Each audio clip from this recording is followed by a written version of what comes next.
Hey, welcome back to the Wood and Metal Workshop. I'm Kent. I'm Colton.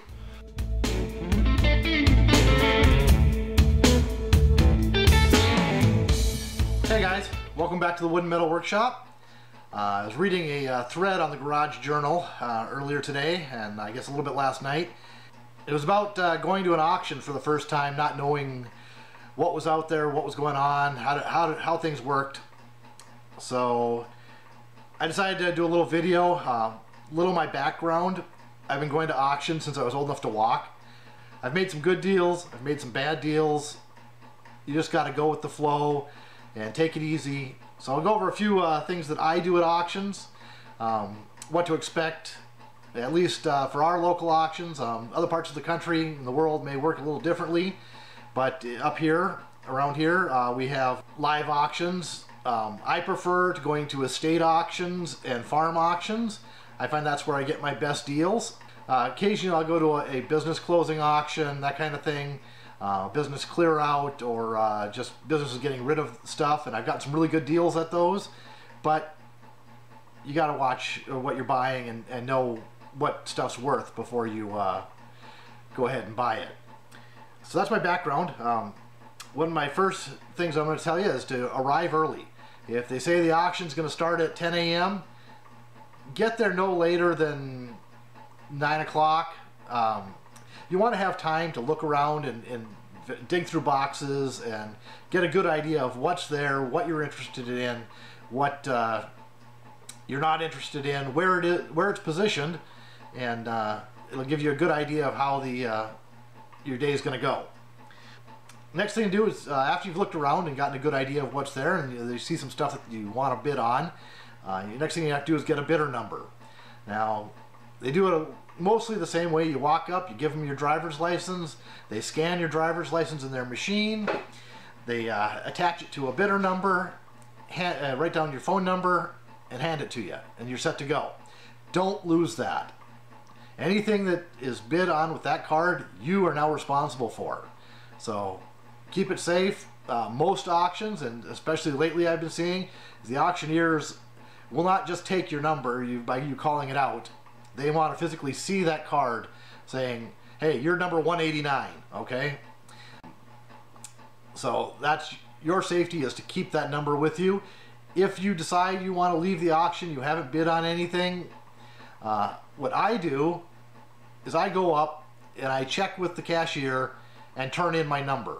Okay, she folds it up and sticks it in a little slot in their box, or however they have it organized, and that way it's not going to come back at me that somebody used my number. You got to just know the terms of payment. Some auctions will accept checks, some won't. Some now take credit cards or debit cards, some don't. And what your limit is. I know there's a few auctions around that I go to that for personal checks they have a $2,000 limit. So anything over that is going to be a business check or a cashier's check, or have previous arrangements.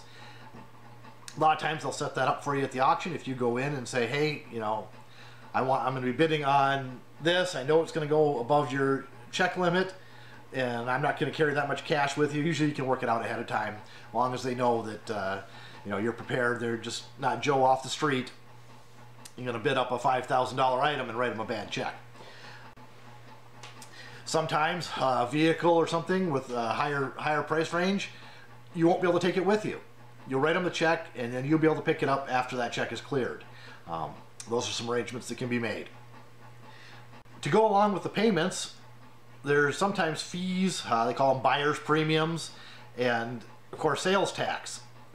Know that going in. It'll can make a big difference in how much you bid on an item, knowing that there's a 15% premium on top of it, or a 10% premium. So on $1,000, that's going to be another $100 or $1,500 or $150 that you're going to have to shell out, which suddenly makes that good deal not so good of a deal anymore. So know what all the terms are for the auction before you start bidding. And going along with that is the value of the items you're bidding on. This has become an invaluable auction tool for me. And just give you a quick demonstration. Last summer, son and I were at an auction, and he has just he's been working as a carpenter. Was working as a carpenter and needed some more tools. and we saw a brand new DeWalt circular saw. I'll reposition the camera here for you.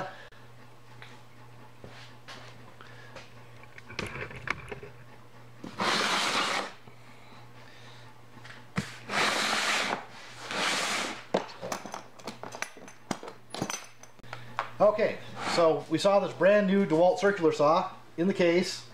Everything was in here. Directions, tools, everything. The cord was still held with the original zipped or twist tie. The shoe, magnesium shoe, didn't have any scrapes or scratches or anything on it. None of the blade wasn't marked at all. He's used it a little bit since then. So what I did is I grabbed my phone, value of a DeWalt DW368 circular saw. Okay, it popped up right here. CPO has it for $119. Home Depot has it for $119. L&M Fleet Supply has it for $129.99. Max Tool has it for $119. eBay, see one for $99. Good way to go and check your how much stuff is worth. I paid a little under $80 for it with the buyer's premium. There weren't any taxes on that auction, so not a great deal, not the best deal in the world, but like I said, it was brand new. It had never been used. Now if it had been used, I probably wouldn't have paid more than $50 for it, but that's just how things work. You just got to know the value on stuff before you bid on it, and a smartphone will get you that value really quickly before you start bidding. Another good thing that a smartphone is good for is taking pictures of the items that you've purchased, keeping track of what you're bidding on. Most auction cards, your number card has on the back has a place to write down what you've purchased, how much you purchased for, so you can keep a running total, which is always a good idea. I don't use the card, I use my cell phone. I keep the card in my pocket till I'm bidding on something. So I just use the notes section and make a note of each thing that I purchased and how much I paid for it. And then part of that is protecting your purchased items. Most of the time at auctions, unless it's a big giant item like my bandsaw or my big drill press, even those, you are responsible for them. They're yours once that auction hammer comes down and says sold. So small stuff like the circular saw, you want to grab that right away. And I don't go to very many auctions alone anymore. Usually have a friend or one of the kids with me, Colton, and if there's stuff that we want to continue bidding on, I do the bidding and they will carry the items to the car or the truck and put them away. Next thing is, when you're going to an auction, if you've never been before, be prepared. When I go to an auction, I tend to pack a little heavy. I'll have a couple of cheap Harbor Freight tarps, some tie-down straps, some rope, some kind of blankets or padding to wrap stuff in, maybe a few plastic totes to repack stuff in, and a raincoat, an umbrella, a couple of collapsible folding chairs. Some of these auctions get really long. You might be waiting a couple hours for the next item to come up that you want, and having someplace comfortable to sit and wait it out. Or if it starts to sprinkle or rain, having that raincoat or a hat or an umbrella really can make the auction a much more enjoyable experience. The umbrellas also come in handy when it's really hot out. You get that hot sun beating down on you all day, it can really wear you out. Most auctions that I go to have a vendor with food and drinks and that kind of stuff, but I always pack a cooler anyways. Have some bottles of water, maybe some pop with some caffeine in it, and some chips or nuts and that kind of stuff, just in case they don't have a vendor or the vendor runs out and I get hungry. I've been in auctions where I've gotten there at 8 in the morning and haven't left till close to midnight. So, be a little prepared for, what the day is going to bring for you. Comfortable shoes or boots. Some gloves are always a good thing to have. An extra sweatshirt or two, just in case the weather gets chilly. That's always good stuff to have, no matter what, but can make your auction experience much better. There's been times at auctions where I've actually bought a chair just so I had someplace to sit because the auction was going on so long. And just prepare yourself. Bring some extra stuff with you that you think you might need. Always better to have it and not need it than need it and not have it. So we can talk a little bit about bidding strategy. There's a lot of different strategies out there, and they all work in a different way.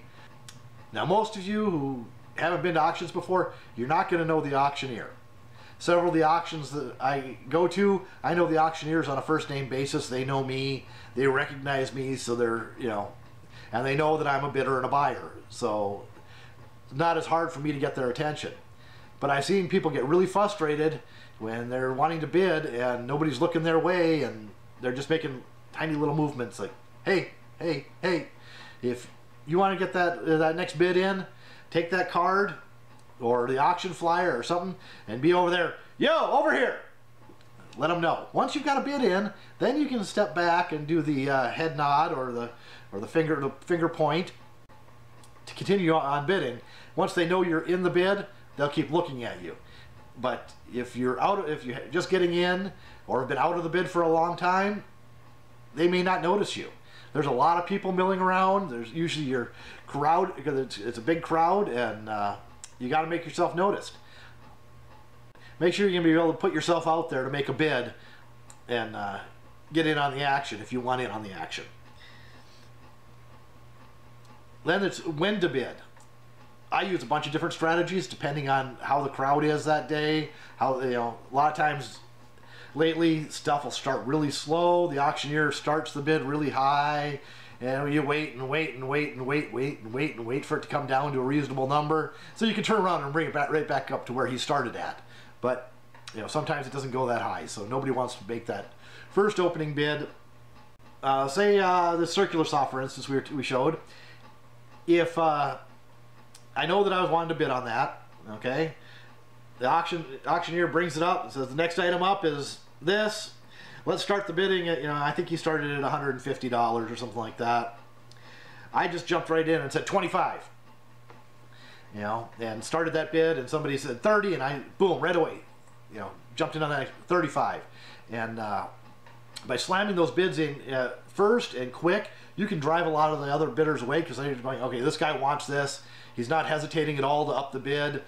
I know where my number is. I knew that this saw sold for $119 plus tax at Home Depot, so I knew exactly where I wanted to be on it.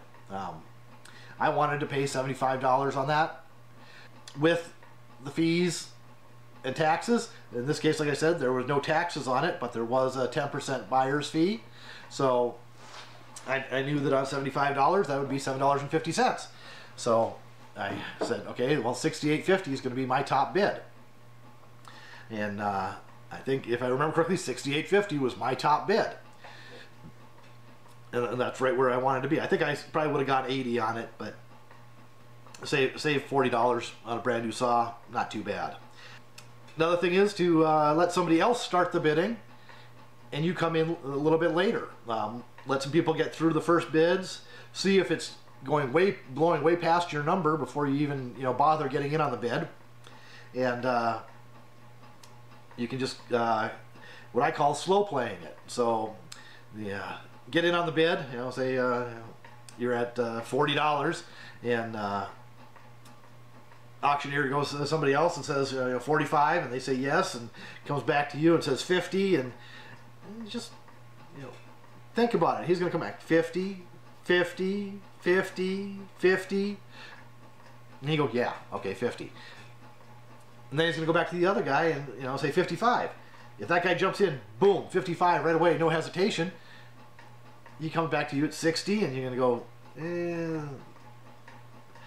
think about it,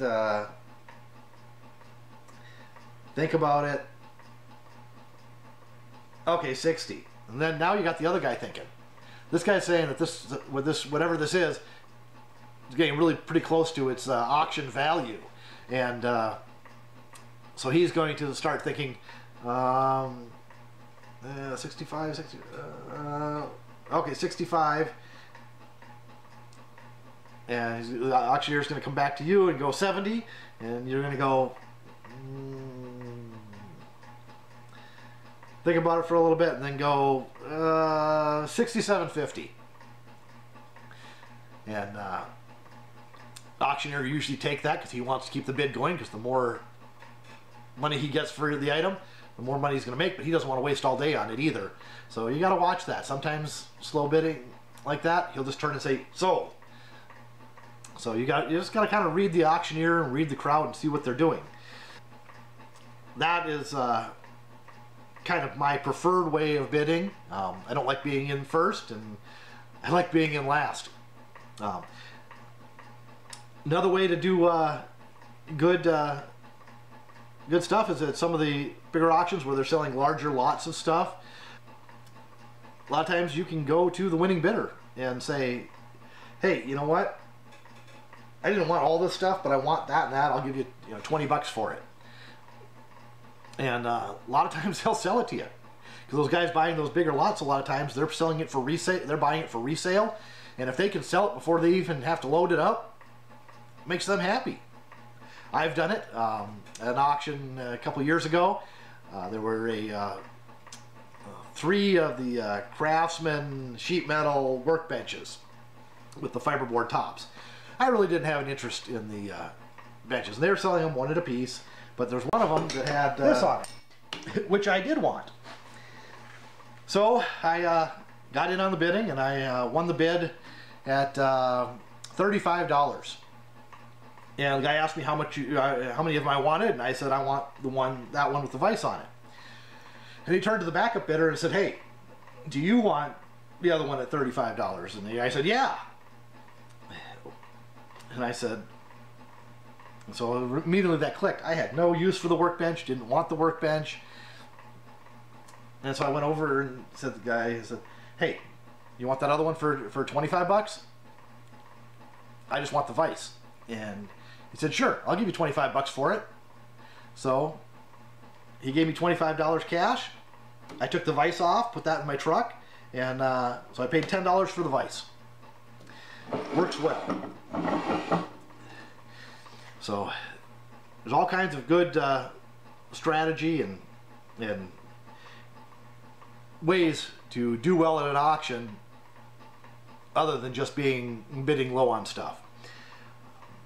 Next thing is body position. Where you stand in the crowd can make a difference in how well you do at an auction, how many things that you get that you want, how many things that you lose, how many missed bids. Auctions move along fairly quickly most of the time. They're not there to, waste time. They got a lot of stuff to get through. That's why they're having an auction, and they want to get through it before sundown. Position yourself. I like to position myself either right next to one of the helpers or right in their view. Usually don't care if I'm in the auctioneer's view so much, but I want to be in that helper's view because that helper's going to pass along my bid. So I don't have to make a big fuss about it. And like I said, a lot of them know me. I know them, so I'll position myself where they can see me. Usually right next to them or right in their direct line of sight, so I don't have to make a big move. That can help sometimes. Be prepared to wait. Most auctions go on for a long time, and they're not going to do all the items you want right away. In fact, most of the time, the items that you want are going to be last, which can work out in your favor. The longer an auction goes on, the other people have either spent all their money, their kids have gotten whiny and cranky and they had to take them home, and the crowd thins out. Okay, and now you have a bigger chunk of bidders and lookers you don't care about. The bidders, by the time you get towards the end of the auction, you're into the serious bidders, the ones that still have money left. A lot of times you can get good deals towards the end of an auction that you couldn't have gotten at the beginning of an auction.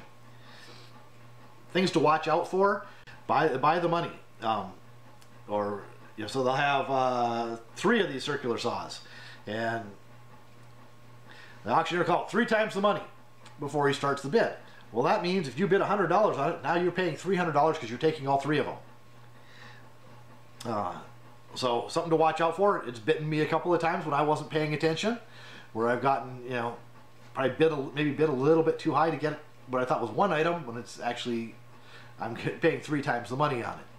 Other terms, all one money means that whatever is sitting in that lot, whatever the auctioneer and his helpers are holding up or have on a table or delineated from the other stuff somehow, one bid for everything that's there. It's not times the money.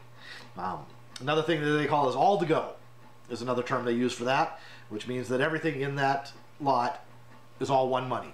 Another thing to think about when you're at an auction is most of the time, whatever you buy, you have to take with you.